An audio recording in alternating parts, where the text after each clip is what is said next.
इस केक में इतनी बड़ी मिस्टेक हो गई कि कस्टमर को वापस आना पड़ा। सो हेलो एवरीवन, कैसे हैं आप सब लोग। Welcome back to the cake creations.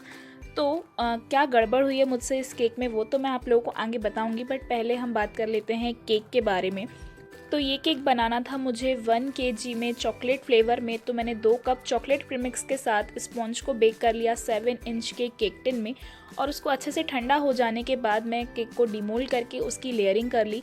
तो ना थोड़ा सा केक जो है थोड़ा सा तिरछा हो गया था, तो मैंने उसको अच्छे से टॉप लेयर को रिमूव कर दिया उसकी। और वैसे भी मैं टॉप लेयर को रिमूव ही करती हूँ सारे ही केक्स में, उसको मैं केक में यूज़ नहीं करती हूँ। और फिर इवनली मैंने केक को 3 लेयर्स में कट कर लिया। तो ये केक ना मुझे ऑर्डर दिया था, मेरे एक रेगुलर क्लाइंट ही हैं, तो उनके किसी फ्रेंड या रिलेटिव्स में कोई बर्थडे था, तो उनने मुझे बोला था कि 4 इयर्स आप उस पर मेंशन कर देना और बर्थडे बॉय का ये नेम मेंशन कर देना और चॉकलेट फ्लेवर केक 1 kg में बना देना। डिज़ाइन वगैरह उन्होंने मुझे कुछ भी नहीं बताया था, तो मैंने उससे सिंपली पहले उससे पूछ लिया था मैंने कि क्या मुझे उसमें कुछ थीम वगैरह रखनी है या पूरा चॉकलेट फ्लेवर में ही रखना है। तो उन्होंने बोला आप चॉकलेट ही रखना। तो मैंने सोचा कि केक बच्चे की बर्थडे पार्टी में जा रहा है, तो वहाँ पर और भी बहुत सारे बच्चे होंगे, तो मैं ना इसमें बहुत सारी चॉकलेट्स लगाऊंगी।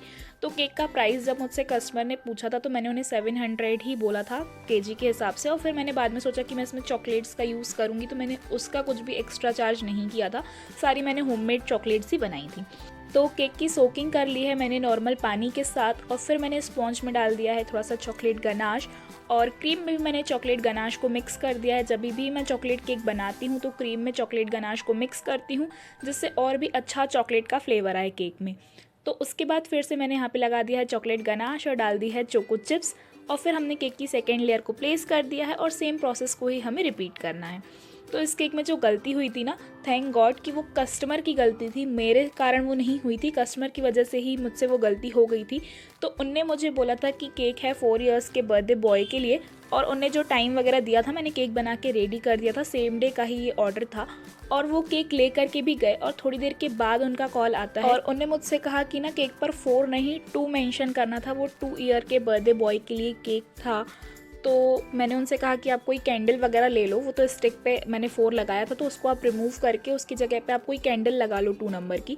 तो उन्होंने बोला नहीं हमें ना ईडेबल ही चाहिए वो। तो फिर मैंने उनको बोला ठीक है 15-20 मिनट का मुझे टाइम दे दो, मैं आपको वो बना के दे दूँगी। तो फिर मैंने उसको दोबारा से बना के कस्टमर को बुलाया, और वो वापस से आके उसको लेके गए, और उन्होंने पूछा आप प्लेस कैसे करना है। तो मैंने बोला आप 4 को निकाल के उसकी जगह पे आप ये 2 लगा देना, वो भी मैंने उन्हें स्टिक में ही लगा करके दिया था।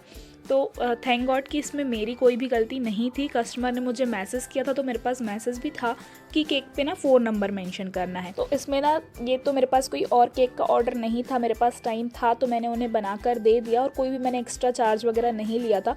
बट फिर भी मेरा काफ़ी टाइम लग गया था उसको दोबारा से बनाने में, क्योंकि ना मैंने सब कुछ किचन वगैरह क्लीन कर लिया था। जो मैंने चॉकलेट से बनाया था तो उसको मैंने सब कुछ बर्तन वगैरह को अलग कर दिया था, फिर से मुझे दोबारा से ये पूरी मेहनत करनी पड़ी, चॉकलेट मेल्ट करनी पड़ी और सब कुछ करना पड़ा। तो कोई नहीं, रेगुलर क्लाइंट है तो अब करना ही पड़ता है। तो अभी ना यहाँ पे जो ने मुझे नेम लिखने के लिए बोला था, तो उसको मैंने मेरे पास यहाँ पे सिलिकॉन वाला अल्फ़ाबेट का मोल्ड है, उसमें मैंने वाइट चॉकलेट को मेल्ट करके डाला, और ना उसके बाद अच्छे से इसको टैप करना है हमें, जिससे ना कोई भी एयर बबल्स ना आए इसमें, और ऊपर जितनी भी एक्स्ट्रा चॉकलेट है उसे ज़रूर रिमूव करना है। तो केक की क्रम कोटिंग करके मैंने केक को रख दिया फ्रिज में सेट होने के लिए, और तब तक यहाँ पे मैं चॉकलेट का जो गार्निशिंग है वो बनाने में लग गई हूँ। तो वाइट चॉकलेट मेरे पास थोड़ी सी और बच गई थी, तो उसको मैंने एक OHP शीट पे स्प्रेड कर दिया, और उससे भी ना मैंने कुछ गार्निशिंग्स बना ली थी, क्योंकि मुझे पूरा इस केक पे गार्निशिंग ही लगानी थी। तो वाइट चॉकलेट तो वैसे मैंने ना सिर्फ नेम लिखने के लिए ही मेल्ट की थी थोड़ी सी, बट ना थोड़ी सी बच गई थी वो मेरे पास। तो फिर मैंने सोचा ठीक है इससे भी हम गार्निशिंग बना लेते हैं, क्योंकि वो उसमें ना वैसे भी रखे रखे जम जाएगी, फिर किसी यूज़ में आएगी नहीं। तो इससे अच्छा ये है कि अगर आपने चॉकलेट मेल्ट की है तो उसको आप ऐसे ही रखने से अच्छा उससे आप कोई गार्निशिंग वगैरह बना के रख लो, तो आपको वो किसी ना किसी केक में ज़रूर काम आ जाएगी। तो ना जब गार्निशिंग हल्की सी सेट हो गई थी, तो उस पर मैंने इस तरीके से कट मार्क कर लिए थे, और फिर इसको रख दिया था फ्रिज में सेट होने के लिए। तो यहाँ पे हमारे वाइट करके ट्रायंगल्स बन गए हैं चॉकलेट के। और इसके बाद मैंने डार्क कंपाउंड को मेल्ट कर लिया है, और यहाँ पे ना मैंने मोल्ड ले लिया है चॉकलेट गार्निशिंग वाला। तो मोल्ड में चॉकलेट बनाना काफ़ी इजी होता है, बस आपको उसमें चॉकलेट डाल के अच्छे से टैप कर देना है, और पूरे कॉर्नर वगैरह में ना अच्छे से चॉकलेट डाल देनी है, ताकि वो कहीं पे भी ऐसा गैप ना होना। तो यहाँ पे मैंने कुछ चॉकलेट इस तरीके से मोल्ड में बना ली, और थोड़ी चॉकलेट को फिर से मैंने OHP शीट पे डाल के उस पर भी मैंने थोड़ी सी और चॉकलेट गार्निशिंग बना ली, ताकि ना थोड़ी सी वैरायटी ऑफ चॉकलेट्स दिखे हमारे केक पर। तो यहाँ पे फिर से सेम OHP शीट को मैंने एक नैपकिन की हेल्प से क्लीन कर लिया और फिर से उसमें चॉकलेट डाल के स्केल की हेल्प से मैंने उसे अच्छे से स्प्रेड कर दिया OHP शीट पर। तो OHP शीट आपको किसी भी स्टेशनरी शॉप पे मिल जाएगी, और अगर आप ईडेबल फ़ोटो प्रिंट वाले केक बनाते हो तो उसके पीछे भी ऐसी शीट रहती है। तो मेरे पास ये ईडेबल फ़ोटो प्रिंट वाली शीट ही रखी हुई थी, तो उस पर मैं ये गार्निशिंग बना रही हूँ। तो चॉकलेट जब थोड़ी सी गर्म ही थी, मतलब मेल्ट ही थी, तो उसके ऊपर मैंने यहाँ पे थोड़े से स्प्रिंकल्स डाल दिए हैं गोल्डन। और जैसा कि मुझे कस्टमर ने बोला था कि आप केक पर 4 नंबर मेंशन करना, तो मेरे पास मोल्ड तो है नंबर वाला, बट वो काफ़ी छोटा साइज़ में है तो वो अच्छा नहीं लगता, तो इसलिए उसको भी मैंने चॉकलेट से बना लिया। और चॉकलेट को यहाँ पे मैंने पाइपिंग बैग में फिल कर लिया है, और फिर उसकी हेल्प से मैंने चॉकलेट ना एकदम गर्म नहीं लेनी है आपको, नहीं तो ना वो जो आप 4 बनाओगे ना तो वो पूरा सेट ही नहीं होगा, वो फैलता जाएगा। तो इसलिए चॉकलेट जब हल्की सी ठंडी हो, थोड़ी सी रूम टेम्परेचर पे आ जाए मेल्ट होने के बाद, उसके बाद ही आपको उसमें पाइपिंग बैग में फिल करके आप जो भी डिज़ाइन चाहो आप बना सकते हो। जैसे मुझे यहाँ पे 4 नंबर लिखना था, आपको जो भी बनाना हो आप उस तरीके से बना सकते हो। और फिर से मेरे पास पाइपिंग बैग में थोड़ी सी चॉकलेट बच रही थी, तो उसको भी मैंने OHP शीट में डाल दिया, उससे भी मैं गार्निशिंग बना लूँगी। तो जब भी आप गार्निशिंग बनाओगे ना तो आपको चेक करना है, उसको बाहर ही रखना है पहले तो, और जब आप उसको फिंगर से टच करके देखोगे, अगर वो फिंगर में नहीं लग रही है, सेमी सेट हो गई, तो उसी टाइम आपको नाइफ से उसमें कट्स लगा देने हैं, जो भी आपको शेप बनाना हो, और उसके बाद आपको फ्रिज में रखना है। कट्स लगाने के बाद आप तुरंत ही ट्राई मत करना उसे निकालने का, नहीं तो गार्निशिंग टूट जाएगी। तो इन्हें मैंने थोड़ी देर के लिए बस फ्रिज में रखा था, और अभी आप देखो सारी गार्निशिंग अच्छे से सेट हो गई है। तो जो मैंने नंबर 4 बनाया था उसके पीछे मैंने वही मेल्टेड चॉकलेट लगा दी है। फिर से मैंने चॉकलेट को थोड़ा सा मेल्ट किया, और फिर मैंने इस पर टूथपिक लगा दी है, क्योंकि मुझे इसे केक पर स्टिक करना है, अच्छे से स्टैंडिंग पोजीशन पे लगाना है, तो टूथपिक लगाना पड़ेगा। और उसके लिए मेल्टेड चॉकलेट का मैंने यहाँ पे यूज़ किया, उसी से बहुत ईजिली जो टूथपिक है वो चॉकलेट के साथ ईजिली स्टिक हो जाएगी।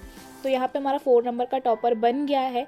और ऐसे ही मैंने 2 नंबर का टॉपर भी बनाया था, उसका वीडियो मैंने रिकॉर्ड नहीं किया है, जस्ट मैंने आपको बता दिया है उसके बारे में।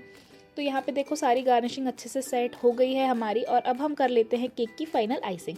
तो केक भी हमारा अच्छे से क्रम कोटिंग के बाद सेट हो गया जब तक मैंने चॉकलेट का वर्क किया। तो अभी मैं इसकी फाइनल आइसिंग करूँगी। तो पाइपिंग बैग मैं यहाँ पे आज यूज़ नहीं कर रही हूँ, सिंपली स्केल की हेल्प से ही मैंने केक के साइड वॉल पे पहले क्रीम को अच्छे से अप्लाई कर लिया। और क्रीम में मैंने कोई भी कलर वगैरह का यूज़ नहीं किया है, चॉकलेट गनाश वाली ही क्रीम है ये, मतलब सिर्फ जो हमारी क्रीम होती है उसमें मैंने चॉकलेट गनाश डाल के उसे अच्छे से मिक्स किया, तो ऐसा शेड हमारे पास आ जाएगा। उसी से मैंने केक की फाइनल आइसिंग की है, क्योंकि कस्टमर की डिज़ाइन को लेके कोई भी ऐसी रिक्वायरमेंट नहीं थी, और केक फुली चॉकलेट फ्लेवर में ही बनाना था, तो इसलिए मैंने केक की फाइनल आइसिंग भी चॉकलेट क्रीम के साथ ही की, जिससे केक खाने में और भी ज़्यादा टेस्टी लगेगा।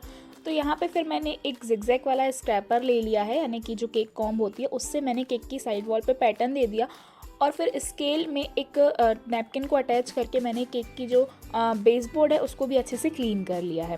तो जब हम ना केक की साइड वॉल पे ये स्क्रैपर चलाते हैं जिगजैग वाला ना, तो बहुत ही इजीली उससे फिनिशिंग आ जाती है। और केक की टॉप को भी मैंने ऐसे ही स्मूथ कर लिया स्केल की हेल्प से, और फिर इस पर डाल दिया है मैंने चॉकलेट गनाश।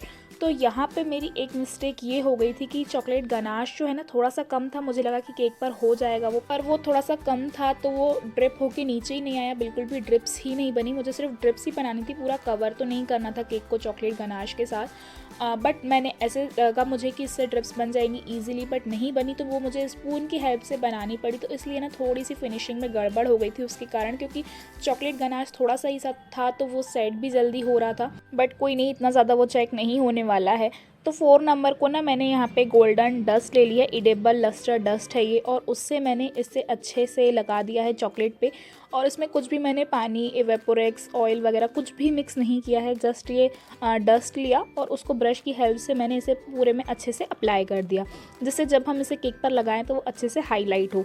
और फिर जो मैंने 2 नंबर भी क्लाइंट को बना के दिया था ना, सेम इसी तरीके से बनाया था, उस पर भी मैंने गोल्डन डस्ट लगाई थी ताकि वो अच्छे से हाईलाइट हो सके केक पर। तो इस तरीके से हमारा 4 नंबर का टॉपर रेडी हो गया है। और केक को भी मैंने गनाश लगाकर उससे अच्छे से फिर से फ्रिज में सेट होने के लिए रख दिया। और उसके बाद अब मैं यहाँ पे लगा रही हूँ जो भी हमने चॉकलेट गार्निशिंग बनाई थी उसको मैं लगाती जा रही हूँ। और पहले मैंने यहाँ पे थोड़ी सी गार्निशिंग लगाई, फिर मुझे लगा कि पहले मुझे इस पर 4 नंबर और जो मैंने नेम लिख के रखा है जो मुझे इस केक पर मेंशन करना है उसको पहले लगा लेना चाहिए है। फिर जितनी स्पेस बचेगी हम उस अकॉर्डिंग ही इसमें चॉकलेट लगाएंगे। तो यहाँ पे मैंने थोड़ी सी चॉकलेट लगाई और फिर 4 नंबर का टॉपर और जो नेम मुझे कस्टमर ने मेंशन करने बोला था, जो कि हमने वाइट चॉकलेट के साथ बनाया था, उसको मैंने लगा दिया। तो ब्लैक पे ना वाइट कलर से जो हमने नेम लिखा वो बहुत ही अच्छे से हाईलाइट हो रहा था। और फिर मैंने यहाँ पे सारी चॉकलेट्स को 1 बाय 1 लगा दिया है। थोड़े से मैंने इस पर गोल्डन स्प्रिंकल्स भी डाल दिए हैं और मेरे पास वाइट और ब्लैक चोको चिप्स थी तो उसको भी मैंने डाल दिया, जिससे केक खाने में और भी ज़्यादा अच्छा लगे और अट्रैक्टिव लगे। तो इसी के साथ हमारा जो केक है वो फाइनली कंप्लीट हो गया है। सो आई होप आप लोग को ये केक डिज़ाइन पसंद आया होगा और वीडियो थोड़ा भी हेल्पफुल लगा हो तो वीडियो को लाइक और चैनल को सब्सक्राइब ज़रूर कर देना, क्योंकि बहुत सारे केक डेकोरेशन की वीडियोस आप लोगों के लिए डेली ही मेरे चैनल पर आते रहेंगे। तो ये रहा केक का फाइनल लुक। आप लोगों को कैसा लगा मुझे फिर जल्दी एक और न्यू केक डेकोरेशन की वीडियो के साथ। तब तक के लिए बाय बाय।